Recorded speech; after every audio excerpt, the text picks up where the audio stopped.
নমস্কাৰ বন্ধু বান্ধৱীসকল, মোৰ চেনেলৰ নতুন এটা ভিডিঅ'লৈ আপোনালোক সকলোকে স্বাগতম জনাইছোঁ। আৰু আজি বনাবলৈ লৈছোঁ ওটছৰে এটা ব্ৰেকফাষ্ট ৰেচিপি। তাৰ কাৰণে মই এনেকৈ 1 কাপ ওটছ লৈছোঁ আৰু লগতে লৈছোঁ ঘৰতে থকা ভিন্ন চব্জি, এনেকৈ সৰু সৰুকৈ কাটি লৈছোঁ। গোটেই ৰেচিপিটো যিহেতু মই কুকাৰতে বনাম, গতিকে মই এনেকৈ গেছৰ ওপৰত কুকাৰটো ৰাখি পেলাই তাত মই এচামুচ বাটাৰ এড কৰিছোঁ। বাটাৰ সলনি আপোনালোকে ঘিউ এড কৰিব পাৰে। এতিয়া মই তাত 1 চামুচ গোটা জিৰা আৰু এটা সৰু পিঁয়াজ এনেকৈ কাটি পেলাই লগতে 2টা জলকীয়াও এড কৰিছোঁ। জলকীয়াটো অপচনেল হয়, আপোনালোকে খাই যদি দিব, নাখালে নিদিবও পাৰে। তাৰপিছত এটা সৰু বিলাহী এনেকৈ কাটি পেলাই মই এড কৰিছোঁ। গোটেইখিনি ভালকৈ এনেকৈ হেতাৰে মিলাই 1-2 মিনিটৰ কাৰণে ইয়াক গেছৰ ওপৰতে ৰাখিম। মই এতিয়া গেছটো মিডিয়াম ফ্লেমত ৰাখিছোঁ। আচলতে গোটেই প্ৰচেছটো মই মিডিয়াম ফ্লেমতে কৰিছোঁ। ইয়াৰ পিছত মই সৰু আদাৰ টুকুৰা এটা এনেকৈ খুন্দি লৈ পেলাই তাক মই এড কৰি দিছোঁ। আকৌ গোটেইখিনি ভালকৈ মিলাই পেলাই এনেকৈ অকণমান সময় ইয়াক ভাজি লৈছোঁ, ঠিক 1 মিনিটমান সময়ৰ কাৰণে। তাৰপিছত মই সেই কাটি লোৱা চব্জিখিনি মই ইয়াত এড কৰিছোঁ। মই ইয়াতে এটুকুৰা ৰঙালাও, এটা গাজৰ, এটা ভাত কেৰেলা, এটা পটল আৰু 2ডাল লেচেৰা মাহ এড কৰিছোঁ। আপোনালোকে ঘৰতে থকা ভিন্ন যিকোনো চব্জি এড কৰিব পাৰে। মোৰ ঘৰত এইখিনি আছিলে কাৰণে মই এইখিনি এড কৰিছোঁ। এতিয়া গোটেইখিনি ভালকৈ মিলাই লৈ পেলাই ইয়াক অকণমান সময়, ঠিক 2 মিনিটমান সময় মই ইয়াক ভাজি ল'ম।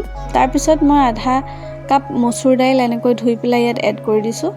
আকৌ হেতাৰে ধুনীয়াকৈ গোটেইখিনি মিলাই দিছোঁ। দি পেলাই ইয়াকো ঠিক 2 মিনিটমান সময়ৰ কাৰণে গেছৰ ওপৰতে ৰাখি পেলাই ধুনীয়াকৈ ভাজি ল'ম। এতিয়া ইয়াত সোৱাদ অনুসৰি পেলাই আপোনালোকে নিমখ এড কৰিব। মই অকণমান নিমখ এড কৰিছোঁ, প্ৰায় আধা চামুচ নিমখ এড কৰিছোঁ। যিহেতু বাটাৰত অকণমান নিমখীয়া হয়, গতিকে মই নিমখৰ পৰিমাণটো কমেই দিছোঁ। আপোনালোকে নিজৰ সোৱাদ অনুসৰি এড কৰিব।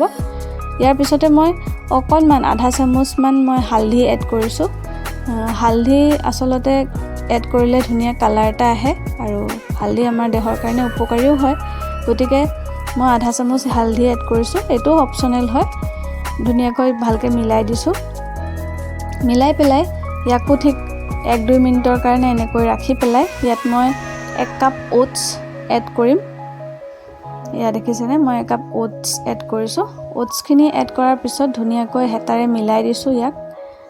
ওটছ এড কৰাৰ পিছত লৰাই দিব ভালকৈ, যাতে সি তলিত লাগি নধৰে।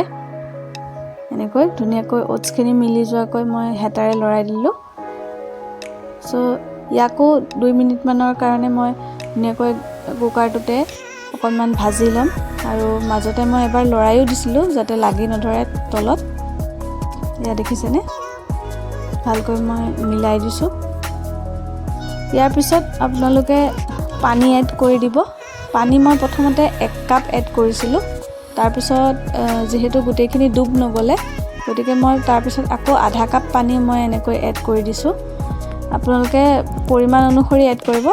গোটেইখিনি ডুব যোৱাকৈ এড কৰিলেই হ'ল, যাতে গোটেই মিশ্ৰণটো ডুব গৈ থাকে। তেনেকৈ পানীখিনি এড কৰি দি তাৰপিছত কুকাৰৰ ঢাকনখন লগাই পেলাই 1টা চিটি অহালৈকে ইয়াক ৰাখি দিব। তাৰপিছত ঠাণ্ডা হোৱাৰ পিছত ধুনীয়াকৈ ছাৰ্ভ কৰিব। আমাৰ ওটছ খিচিৰি আচলতে ৰেডি হৈ গ'ল।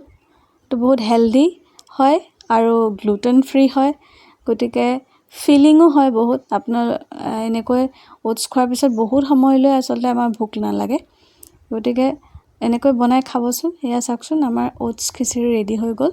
এয়া মই 2 টুকুৰ নেমুৰে ইয়াত গাৰ্নিচিং কৰিছোঁ, দেখিছেনে।